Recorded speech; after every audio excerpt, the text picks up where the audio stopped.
So hello guys, आज हम लोग एक महत्वपूर्ण टॉपिक के बारे में बात करने जा रहे हैं जो एक बिल है। हाल ही में सेंट्रल गवर्नमेंट के द्वारा पार्लियामेंट में एक बिल इंट्रोड्यूस किया गया था जो काफ़ी विवादों में था। उस बिल का नाम है विकसित भारत गारंटी फॉर रोजगार एंड आजीविका मिशन ग्रामीण बिल। यानी कि अभी तक जो हम लोग एमजी नरेगा स्कीम थी उसका नाम बदल करके अब जी राम जी किया जा रहा है। विकसित भारत गारंटी फॉर रोजगार एंड आजीविका मिशन जी फॉर ग्रामीण। ठीक है, इसमें मेजर हाईलाइट क्या है, जो मेजर बदलाव लाया जा रहा है वो क्या है, चलिए एक बार ये देख लेते हैं। अभी तक जो फंड शेयर था मनरेगा के तहत उसमें क्या था कि जो टोटल फंड है, मान लीजिए 100 रुपीज़ टोटल कॉस्ट आ रहा है, तो उसमें से जो स्टेट थे वो 10% देंगे और सेंटर जो था वो 90% टोटल खर्चे को वहन करेगा। लेकिन और उसमें से भी कुछ कंडीशन थी, जैसे कि है जो सेंटर है तो स्किल्ड लेबर के लिए 100% जो वेज होगा, जो भी जितने भी मजदूर हैं जो स्किल्ड वाले हैं उनका सारा वेजेस सेंट्रल गवर्नमेंट देगी। और उसके साथ जो मटेरियल कॉस्ट लग रहा है, यानी जैसे कि ये कोई तालाब है, इसको बनाने के लिए जो सीमेंट, रेत, गिट्टी ये सब कुछ लगेगा, तो उसका मटेरियल कॉस्ट जो रहता था उसका भी 75% सेंट्रल गवर्नमेंट देती थी। बाकी जो बचता था 25% वो राज्य सरकार देती थी। लेकिन ये विवाद में इसलिए है क्योंकि हाल ही में ये देखा गया है कि जो नया बिल आया है उसमें अब राज्य सरकार के द्वारा योगदान 40% होगा, उसका कंट्रीब्यूशन बढ़ गया है और सेंटर ने अपना कंट्रीब्यूशन कम कर लिया है। यानी सेंटर पीछे हो चुका है, 90% पहले था, अब वो 60% हो चुका है। हालांकि नॉर्थ ईस्टर्न हिमालयन स्टेट यानी स्पेशल स्टेट्स कैटेगरी में जो आते हैं उनके लिए 90-10 का रेशियो रहेगा। लेकिन मोस्ट ऑफ द स्टेट्स जो हैं उनमें से उनका कंट्रीब्यूशन अब बढ़ चुका है 10% से 40% और सेंटर का घट चुका है 90% से 60%। तो यही है। और इसमें से इम्पोर्टेंट टॉपिक एक ये था, जैसे ये जो 100 डेज़ का वेजेस था अब वो उसको बढ़ा करके 125 दिन का कर दिया गया है। फ्लेक्सिबल बजट कैप कर दिया गया है। Year round seasonal pause allowed कर दिया गया है। तो इसमें मेन इंपॉर्टेंट टॉपिक आपको क्या क्या रखना है। पहली चीज़, जो कितने दिन का एम्प्लॉयमेंट था पहले 100 डेज़ का वेट एम्प्लॉयमेंट है उसको बढ़ा करके 125 कर दिया गया है। दूसरा चीज़ क्या है कि जो कंट्रीब्यूशन रहता था फंडिंग में, जैसे ये फंड हो गया, इसमें सेंटर और स्टेट का अलग अलग रहता था। सेंटर पहले 90% टोटल खर्चा देखता था और स्टेट देखता था 10%। लेकिन अभी क्या हो चुका है, ये बदल चुका है। अभी 90% की जगह कितना हो गया है 60% और स्टेट का 10% जगह हो गया 40%। चलिए, तो ये रहा थोड़ा सा करंट अफेयर। अब आगे देखते हैं थोड़ा सा एमजी नरेगा के बारे में। चलिए, ये रहा एमजी नरेगा। लॉन्च हुआ था 2005 में। कौन सी स्कीम? सेंट्रली स्पॉन्सर्ड स्कीम थी। स्पॉन्सर्ड क्यों थी? दो तरह की स्कीम होती हैं, 2 या 3 तरह की आप समझ सकते हैं स्कीम। एक सेंट्रल सेक्टर स्कीम, एक सेंट्रली स्पॉन्सर्ड स्कीम, एक होता है सेंट्रल स्टेट वाली स्कीम होती है। सेंट्रल सेक्टर में से 100% जो कंट्रीब्यूशन रहता है सेंटर के द्वारा जाता है।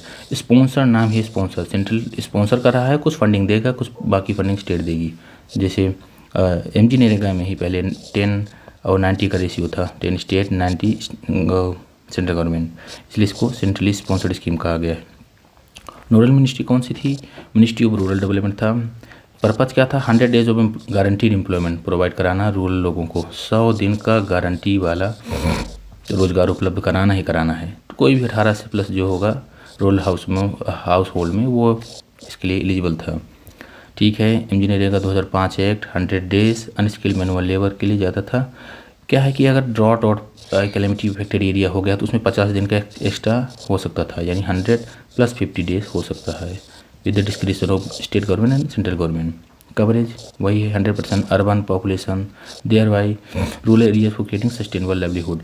अर्बन का इसमें कोई मतलब नहीं है। एमजी नरेगा रूरल इसमें आता ही है, इसके फुल फॉर्म में रूरल। ठीक है। डिमांड ड्रिवन फ्रेमवर्क था, अब यही तो चेंज कर दिया गया है। ये पहले डिमांड ड्रिवन फ्रेमवर्क था, अब ये सप्लाई बेस्ड पर कर दिया गया है हाल ही में जो अमेंडमेंट हुआ है। ठीक है। डिसेंट्रलाइज प्लानिंग, डिमांड ड्रिवन कैसे है इसको थोड़ा सा समझिए। Provided on demand insuring that rural households can self select work 15 days of request beneficiaries are entitled to unemployment allowance. इसमें क्या रहता है कि अगर आपको रोज़गार लेना है तो आपको आपके गांव के सचिव के पास जा कर के आप रजिस्ट्रेशन कराना पड़ेगा एमजी नरेगा में। फिर रजिस्ट्रेशन कराने के 15 दिन के अंदर ही आपको कोई ना कोई रोज़गार दिया जाएगा। अगर रोज़गार नहीं दिया जा रहा है तो उस स्थिति में in that case you will be eligible for the compensation. उस स्थिति में आपको भत्ता दिया जाएगा, बेरोजगारी भत्ता दिया जाएगा, बेरोजगारी भत्ता दिया जाएगा। ये इसमें से प्रोविज़न था। एक होता है डिमांड डिपेंड। डिमांड मतलब कि आपकी डिमांड है, आप अपने डिमांड के बेस पर उसको ले रहे हैं, वो होता है डिमांड डिपेंड। चलिए, डिसेंट्रलाइज्ड प्लानिंग होती थी। The scheme emphasises grassroots level planning by giving significant roles to panchayati raj institution. ठीक है, ये पीआरआई जो पंचायती राज इंस्टीट्यूशन था डीपीएसपी में, आपको पता है कि हमारे नीति निर्देशक जो तत्व हैं उसके बारे में बताया गया है। पंचायती राज इंस्टीट्यूट गांधीयन फिलोसफल बेस पर जो हैं। उसके अलावा हमारे कॉन्स्टिट्यूशन में कुछ आर्टिकल्स हैं, कुछ संशोधन भी है। 73rd and 74th constitution amendment act के द्वारा पीआरआई लाया गया है। ये इसका main purpose decentralisation of the planning, decentralisation of the finances. इसके लिए स्टेट फाइनेंस कमीशन होता है जो फंड बताता है कि स्टेट अपना फंड हर साल लोकल गवर्नमेंट्स को कितना देगा, कैसे देना है। तो ये डिसेंट्रलाइजेशन प्लानिंग को बढ़ावा देता है। ठीक है, क्योंकि ग्राम सभा के पास अब पावर होता है कि कौन सा काम करना है, कौन सा काम नहीं करना है, कौन सा ताला बनाना है, कौन सा काम यहाँ करना है, कितना सड़क ये है, ये सब थोड़ा सा इसमें अगर प्लानिंग में है। क्या है कि ग्रास रूट लेवल की गवर्नमेंट भी सपोर्ट कर रही है तो वो डिसेंट्रलाइज्ड प्लानिंग हो जाती है। चलिए, महात्मा गांधी नेशनल रूरल, ये देखिए poverty reduction, rural economic resilience, local government implementation, work experience, work with in 15 days, ills unemployment allowances. बताया ना, अगर 15 दिन के रजिस्ट्रेशन के बाद आपको पैसा नहीं मिल रहा है तो आपको भत्ता मिलेगा, बेरोजगारी भत्ता। तब आप उसके क्या कहते हैं उसको एलिजिबल होंगे उसके लिए। 100 डेज ऑफ वेज एम्प्लॉयमेंट पर हाउस होल्ड, ये तो पता है आपको। व्हाट आर द अदर की features of MNREGA scheme? 100 days unskilled labour, cost 75। देखिए, अब फंड शेयरिंग क्या होती है, मैंने आपको बताया था। Central government funds 100% of labour cost. Unskilled labour cost जो आता है उसका 100% सेंट्रल गवर्नमेंट करेगा। बाकी 75% मटेरियल कॉस्ट में जो खर्चा आता है, मटेरियल में जो खर्चा आएगा वो 75%। टोटल में नहीं, ध्यान दीजिएगा, टोटल में नहीं। वेज पूरा देगा, वेज पूरा देगा, लेकिन जो मटेरियल कॉस्ट आता है, कोई भी कंस्ट्रक्शन का काम कराना है उसमें जो मटेरियल लगेंगे उसका सिर्फ और सिर्फ 75% सेंट्रल देगा, बाकी 25% स्टेट देता है। ठीक है, वेज पे मैकेनिज्म क्या है?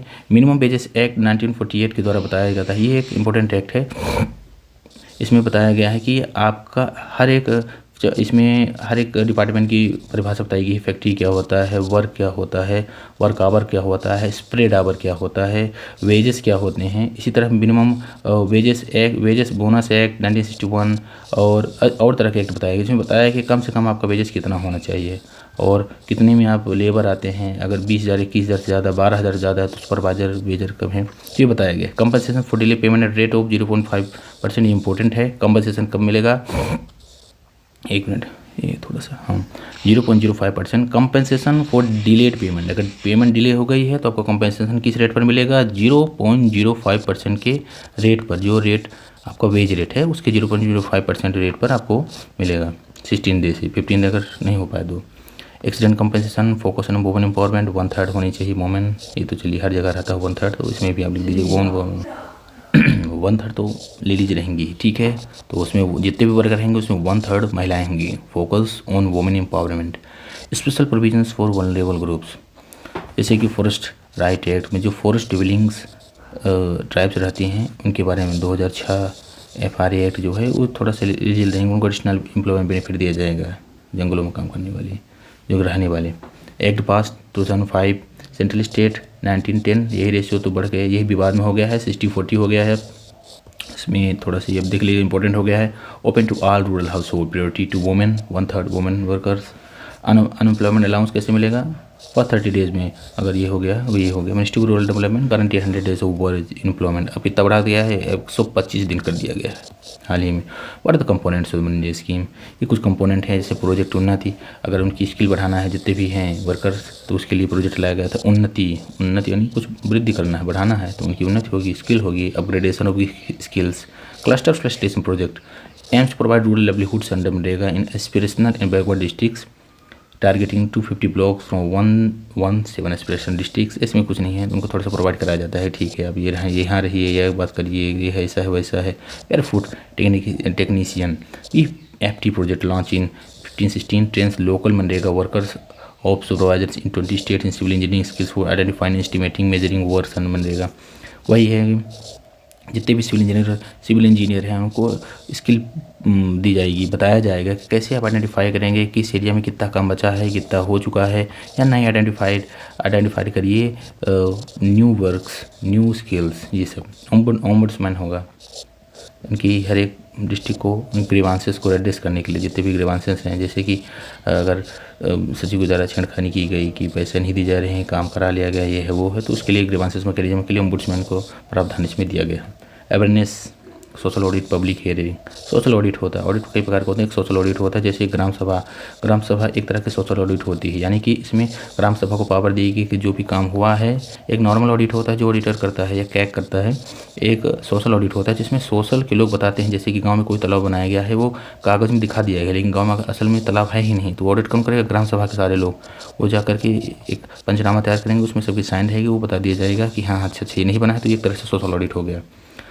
अमृत सरोवर बनाने के लिए ऑल डिस्ट्रिक्ट में आपको देखना पड़ेगा। इसमें क्या रहता है कि एक गांव में आपके पास ज़मीन थोड़ी सी है, तो उसमें से एक छोटा सा एरिया आप चाहें तो सरोवर बनाने के लिए दे दिया जाता है। वो सरकार की द्वारा फंडिंग रहती है, वो ज़मीन आपकी रहती है, लेकिन उसका जो यूज होगा, पानी यूज वगैरह और उससे जो मिट्टी निकलेगी या फिर कुछ और चीज़ निकलेगा, मोरमीकरण होगा, मोरमीकरण के लिए जो मोरम निकलेगा वो सरकार अपने प्रोजेक्ट के लिए काम करेगी। तो इस तरह से फंडिंग सरकार की रहेगी, ज़मीन आपकी रहेगी, जो सरोवर बनाया जाएगा उसका पानी आप यूज़ कर सकते हैं, लेकिन उससे जो मटेरियल निकलेगा वो सरकार के लिए रहेगा। सोशल ऑडिट, आधार बेस्ड पेमेंट सिस्टम ABPS कर दिया गया है, आधार बेस्ड पेमेंट सिस्टम कर दिया गया है।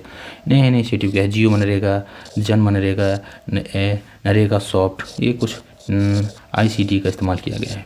लेटेस्ट बजट 2024-25 में 86,000 करोड़ रुपए इसमें लगा था, ठीक है। इकोनॉमिक सर्वे 2024-23-24 में बताया कि पार्टिसिपेशन रेट कितना होना चाहिए। 1 पार्टिसिपेशन मनरेगा 54 से 58 हो चुका है, ठीक है। 54.8% से 58.9% हो चुका है। जियो टैगिंग, ट्रांसपेरेंसी के लिए जियो टैगिंग बनाई गई है, जैसे कि अगर कुछ काम हो रहा है कि नहीं हो रहा है, सैटेलाइट से चेक करेंगे, और एसेट्स कहाँ रही है, ये अकाउंट में कहाँ जा रहा है, ये सब। पर्सनस डे जनरेटेड, कितना जनरेट हुआ, ये इम्पोर्टेंट नहीं है। चलिए चलते हैं, चलिए ठीक है, कंप्लीट हुआ। इम्पोर्टेंट था आपका कौन सा बिल? VB, विकसित भारत जी राम जी, यानी कि इसका क्या फ्लो होता है एक बार देखना पड़ेगा, या कि नया है थोड़ा सा तो हाँ, गारंटी फॉर रोजगार एंड आजीविका मिशन ग्रामीण। VB यानी विकसित Bharat, G for guarantee, R for रोजगार एंड A फॉर आजीविका, M फॉर मिशन, लास्ट में फिर से G, तो जी राम जी, VB जी राम जी, VB जी राम जी। चलिए ठीक है, इम्पोर्टेंट। चलिए गाइस, थैंक यू।